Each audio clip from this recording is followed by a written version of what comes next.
তারপর বল, ওই ঘরের মধ্যে গরম লাগছিল না এই গাছতলায় গরম লাগছে? স্যার এখানেই ঠিক আছে বটে। হ্যাঁ স্যার, ঘরের মধ্যে খুবই গরম করে, এই গরমের মধ্যে ওখানে পড়তে একদমই ইচ্ছা করে না। তার মধ্যে ওখানে পড়লে পরে আমার গায়ের ঘাম দিয়ে আমার প্যান্ট ভিজে যায়, তখন বাড়ি যাই ওভাবে ভিজে, তখন বাড়িতে মা বলে তোর গাটা কেন ভেজা, তুই কি পুকুরে চান করে এলি? আমি তো বলি যে আমি পড়তে পড়তে আমার গা প্যান্ট সব ভিজে গেছে, তখন বিশ্বাস করে না, তখন আবার আমাকে রোজ রোজ মারে। তো স্যার আমি বলবো আমাদের এই গাছতলায় আপনি পড়ান, এখানেই অনেক ভালো হবে। তুই থাম থাম, হয়েছে হয়েছে। তোর কথাবার্তা আমার শুনলে পরে আমার মাথা খারাপ হয়ে যায়। তুই একদম চুপচাপ বসে থাকতো। হ্যাঁ স্যার, পল্টু ঠিকই বলেছে। আমাদের ওই রুমের মধ্যে পড়লে পরে আমারও প্যান্টটা ভিজে যায়। আর আপনি স্যার যখন আমাদেরকে ছুটি দিয়ে দেন, আমরা যখন বাড়ি যাই তখন রাস্তায় মেয়েগুলো দেখে দেখে হাসে। এর জন্য স্যার খুবই খারাপ লাগে। ওরা মনে করে যে আমরা প্যান্টের মধ্যে সুসু করে দিছি। হ্যাঁ স্যার, হ্যাঁ, আপনি স্যার আমাদেরকে না এই গাছতলাতেই পড়াবেন। আর এই যে শীতল, তোর খবর কি? তোর কি ওখানে পড়তে ইচ্ছে করে রুমের মধ্যে, না এই গাছতলায়? কি বলি আর স্যার, আমার তো ওখানেই ঠিক আছে স্যার। ওখানে পড়লে পরে কোথাও মনটা যায় না স্যার, কিন্তু এখানে না স্যার, পড়তে বসলে পরে যেখানে সেখানে মন যায়, কারণ এখান থেকে সোজা 2 কিলোমিটার পর্যন্ত দেখা যায় স্যার। তাই এখানে পড়লে পরে কিছুতেই মন বসে না। তো আমি বলবো স্যার আপনি ওখানেই পড়ান।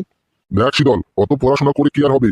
জীবনটা যদি তোর না থাকে, গাধা কথাকার, এখানে বস, এখানেই পড় মন দিয়ে, এখানে মনটা লাগা ভালো করে, বুঝলি তো? ওই গরমের মধ্যে ওই ঘরের মধ্যে পড়তে পড়তে যদি তোর শরীরের অবস্থায় খারাপ হয়, যখন তুই যদি তখন নাই বাঁচিস, তাহলে তোর পড়াশোনাটা করে লাভ কি? হ্যাঁ গাধা, এখানে পড়, এই গাছতলায় পড়, এখানেই মন লাগা, বুঝলি? ঠিক আছে স্যার, আপনি যা ভালো বোঝেন। আচ্ছা বেশ, অনেক মজা, অনেক গল্প হলো, এবার একটু পড়াতে মন দাও। আচ্ছা বেশ, হাঁটা তুই বলতো এখন কত সাল চলে? Sir 2025 sir.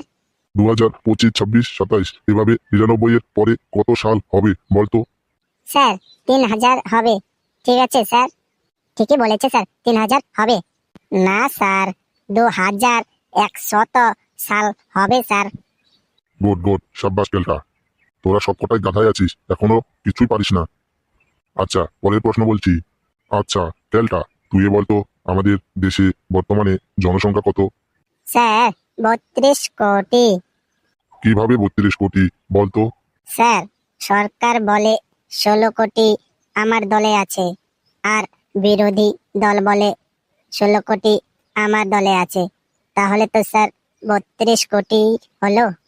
ফাটা, তুই বলতো বিশ্বের মধ্যে এমন একটা নারী আছে যার কখনো বিয়ে হয় না?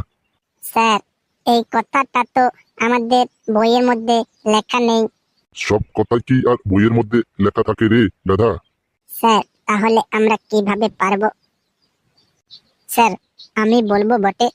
বল, তুই তো বলবি, আমি তো ভালো করে জানি ওদের কোনো ট্যালেন্ট নেই, ওদের মাথায় কোনো মাল নেই, সব জঙ্গল, সব জাবুরা। বল, তুই বল কেলটা। স্যার বিশ্বে নারীর কোনোদিন বিয়ে হয় না বটে। বাহ কেলটা বাহ, ভেরি গুড। তুই ভবিষ্যতে অনেক কিছু করবি, আমি পরিষ্কার দেখতে পাচ্ছি। সাব্বাস কেলটা, সাব্বাস। স্যার আপনাকে একটা কথা জিজ্ঞেস করব। বল বল, কি বলবি? স্যার আমার একটা ছাগল আছে, ঘাস ডাল পাতা কিছু খেতে চায় না। তুই এই জায়গায় কি বোঝাতে চাইছিস? স্যার আমি কালকে আমার ছাগলটাকে স্কুলে নিয়ে আসবো। স্যার এমনিতে আমার ছাগলটা কিছু খায় না, তার মধ্যে বাড়িতে এখন হয়তো একাই একাই আছে, কান্না করছে। তাহলে কি স্যার আমি কালকে আমার সাথে আমার ছাগলটাকে নিয়ে আসবো?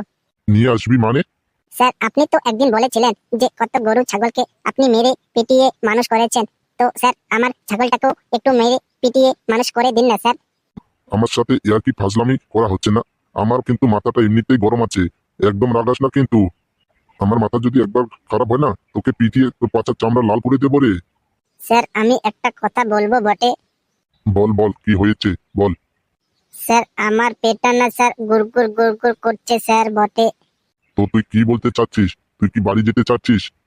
হ্যাঁ স্যার, আমার পেটটা না গুড়গুড় করছে, তাই স্যার ভাবছি আমি বাড়ি গিয়ে একটু হেগে আসি। তুই কি বলিস রে সব? তোর কি মাথা টাথা ঠিক আছে? তুই এখন বলিস তুই বাড়ি গিয়ে হেগে আবার আসবি? তোর কি মাথাটা ঠিক আছে? সত্যি সত্যি বলছি স্যার, আমার খুব হাগা পেয়েছে, একটু লেট হলেই আর স্যার আমার গু এখানেই বেরিয়ে যাবে। তোরা আমার মাথাটা খাবি রে। যা তো যা, চলে যা, তোরাও সবাই চলে যা, আমিও চলে গেলাম। যা, আজকে আর পড়াবোই না। তোদের সাথে আমি আর পারি না। এই পড়তে বসলেই হাগাত পায়, মোতার পায়, আর কত কিছু। যা চলে যা, সবাই চলে যা, আজকে ছুটি, এই আমিও চলে গেলাম।